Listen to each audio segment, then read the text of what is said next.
የባህልና ስፖርት ሚኒስትሯ ሸዊት ሻንካ በሚወዳደሩበት የምርጫ ክልል ድምጻቸውን ሰጥተዋል።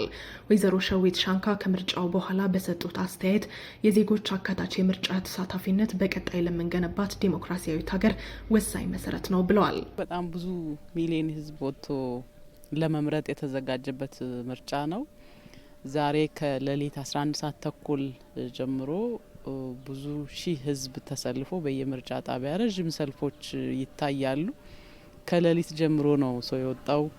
ትላልቅ አባቶች፣ እናቶች፣ ወጣቶች ሁሉም ማህበራዊ መሰረት በነቂስ ወጥቶ ተሰልፎ እየመረጠ እንደሆነ በሌሎች ምርጫ ክልልም በመንገድ ስናልፍ አይተናል።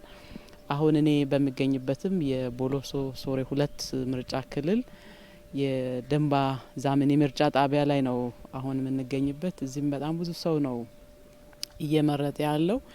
ይሄ የሚያሳየው ምንድነው? ምን ያህል አገረ መንግስትን ለማጽናት እና በአገራችን የዲሞክራሲ ባህልን ለመገንባት ምርጫ አስፈላጊ መሆኑን ህዝባችን እየተረዳ መሆኑን እና ምርጫ ለዲሞክራሲ ስርዓት ግንባታ ከፍተኛ አስተዋጽኦ እያበረከተ መሆኑን የሚያሳይ ነው። በምርጫው ሂደት ሁሉም የህብረተሰብ ክፍሎች በነቂስ ወጥተው መሳተፋቸው ዜጎች የስልጣን ባለቤት መሆናቸውን ያመላክታል ሲሉም ተናግረዋል። ህዝቡ በፍጹም ነጻ ዲሞክራሲያዊና ሰላማዊ በሆነ መንገድ የፈለገውን ፓርቲ በነጻነት እየመረጠ ነው የሚገኘው። ይሄ ትልቅ የህዝባችን ረጅም ጊዜ ጥያቄ ነው።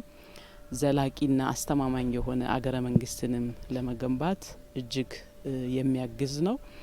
እዚህ ላይ የምናየው ደግሞ ረጅም ሰልፎችን ተሰልፎ ለመረጠው ህዝብ የተመረጠ አካል ደግሞ ምን ማድረግ እንዳለበትም ጭምር ትልቅ የቤት ስራ የሚሰጥ ምርጫ እንደሆነ ነው ወስደው። በጣም ድንቅ ነው። ትላልቅ እናቶቹን ስታይ፣ ነፍሰ ጡር የሆኑትን፣ ህፃን የያዙትንም፣ ደከም ያሉትንም ስታያቸው፣ ወጣቶችንም ስታያቸው ምን ያህል ይሄ ምርጫ ኢትዮጵያን ለመገንባት የሚጠቅም ምርጫ እንደሆነ ህዝባችን እየተረዳ መሆኑ የስልጣን ባለቤት ህዝብ መሆኑንም ጭምር የሚያሳይ ስለሆነ ያየሁት ነገር እጅግ በጣም የሚያስደንቅ ነው። ደስም የሚያስብል ነገር ነው እያየን ያለ ነው።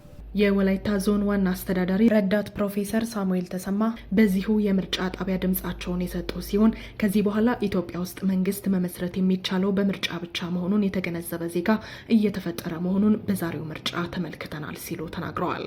በኢትዮጵያ ውስጥ ከዚህ በኋላ በምርጫ ብቻ ነው መንግስት መመስረት የሚቻለው።